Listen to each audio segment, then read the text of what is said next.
What does an illustration agent look for in an artist?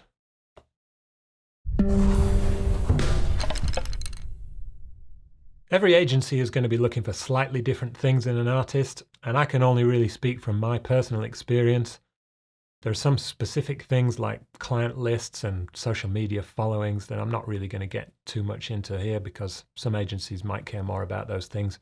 But when I look at a client list, I don't really care who's on that list. If they're really good clients, I'll be suitably impressed. But all I'm really looking to see is that you have some clients, because that tells me that you're a professional. I probably will look at your social media following. I certainly won't hold it against you if you don't have many followers. If the work is good, the work is good. I see great artists with barely any followers, and I see artists I don't like with huge followings. I will just say one thing about portfolio websites. Their purpose is to show your work quickly and clearly. And if an agent or a client is looking for artists for whatever reason, they're probably looking at several at the same time.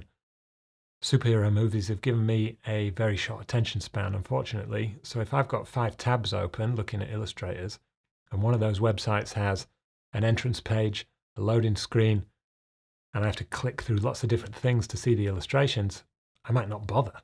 Those are literal barriers between your work and the people that you want to see your work. Get rid of them and get your best work front and center straight away. That way, anybody visiting your website, even for a few seconds, can't avoid seeing how great your work is. I'm going to focus on 5 general areas here that I think are pretty standard in what an agent will want to see in a new artist. Style. First and foremost, an agent is going to be looking at your style. And that doesn't just mean it's got to be cool or trendy or unique. It also has to be commercially viable. And what I mean by commercially viable is, do I think that a client would pay for it? Because your style might be visually interesting, but if I don't think a client would pay for it as an agent, I'm not going to be interested. And if you're struggling to tell if your work is commercial, look at what else is out there and what else is being commissioned, and ask yourself, does your work fit? Drawing super weird characters or sexually explicit images is really limiting in which kind of clients can or will hire you. You can have a unique style and personality in your work and still appeal to a broad range of clients. Try to think about your work from a client's point of view. It's easier for me to see what clients like because I see a lot of briefs and I talk to a lot of clients, but it's not impossible for you. You just have to look and analyze what's been commissioned already. Look at magazines. What do they use illustration for? What is the purpose of a magazine using an illustration? Could your work be used in the same way? Look at artists that already have agents, because they have already been approved as being commercially viable by their agents. And what kind of work are they making?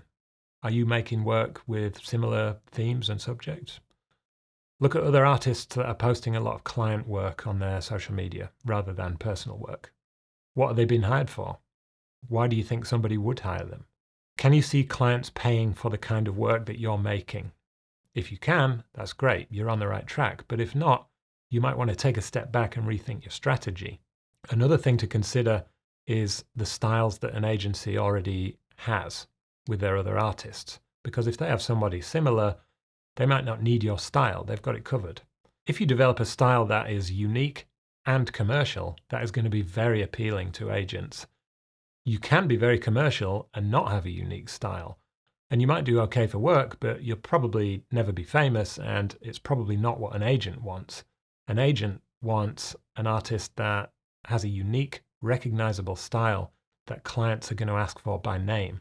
Some bigger agencies might have 5 artists that work in a very similar style, and all 5 of those artists could be busy all the time. But what's more likely is that those 5 artists are competing over the same projects over and over again. And maybe you don't mind that. Maybe 1/5 of those projects is still more work than you're getting now, but you might not be happy with that forever because it puts a cap on how successful you can be with that agency. Technical skill. There is a minimum technical skill requirement for a professional illustrator. If you don't have those basic skills, then you are immediately disqualified.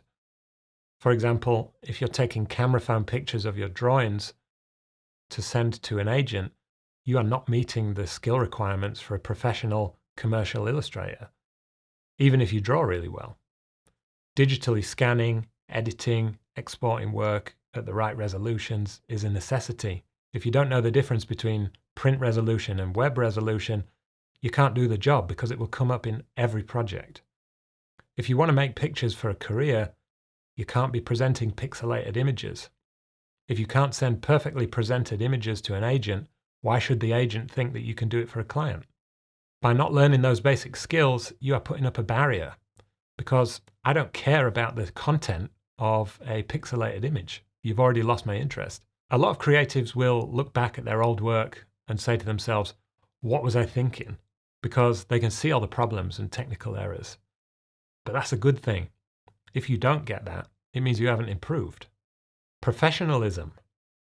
Now this really comes down to how you communicate and how you manage your time. If you apply to an agent, they don't want a life story. You've got to be concise and get to the point, because they're looking at the work first anyway. And if the work is good, then they'll read the email. And it's not just about what you say, it's how you write, the clarity, politeness, humbleness, humility. Arrogance is really off-putting because nobody wants to work with somebody like that. The creative industry is generally pretty informal, but you are essentially applying for a job when you apply to an agent. So you've got to be professional. And I'm not ultra formal with the artists that I know, but I don't know you. And I want to know that you're taking it seriously. If you don't say anything at all, I don't know if you can communicate. If you say you're going to do something, do it. If you say you're going to hit a deadline, make sure that you hit the deadline. No surprises there, I hope, but I wouldn't say it if it wasn't a problem. If you can't make a deadline occasionally for legitimate reasons, it happens. It's not the end of the world. Try to give people as much notice as you can. Having problems doesn't make you less of a professional. It's really how you handle them that counts. And that brings me on to my next point, honesty. Be honest with an agent, because that relationship is built on trust. They trust you to deliver the work, and you trust them to get the best deal. If you can't do something, be honest about it. Maybe an agent can help. An agency doesn't expect a beginner to have the skills of a 10-year professional. They know you don't. So you don't need to pretend to be anything that you're not. It's part of an agent's role to help you develop. And if you're honest about where you are, the agent knows how best to help you advance. You and the agent are on the same team, working together for the same goal.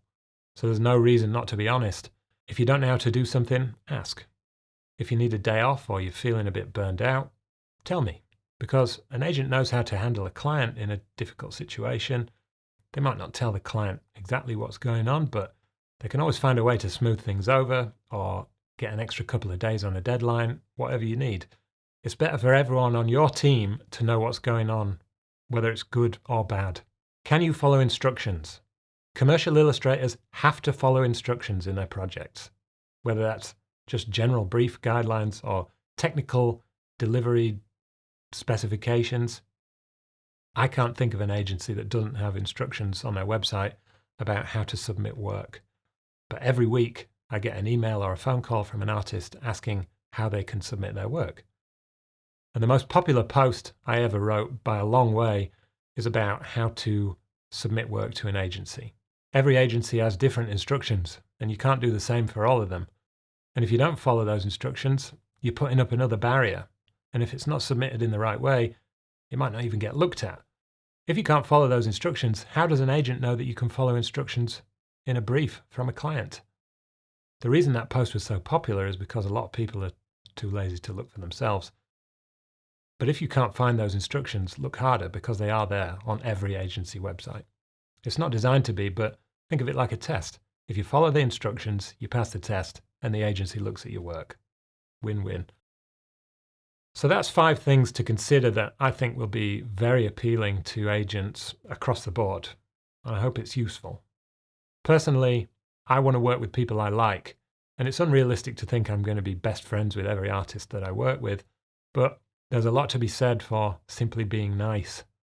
People that don't tend to last very long. Any comments or questions? Let me know. A couple more videos here if you fancy it.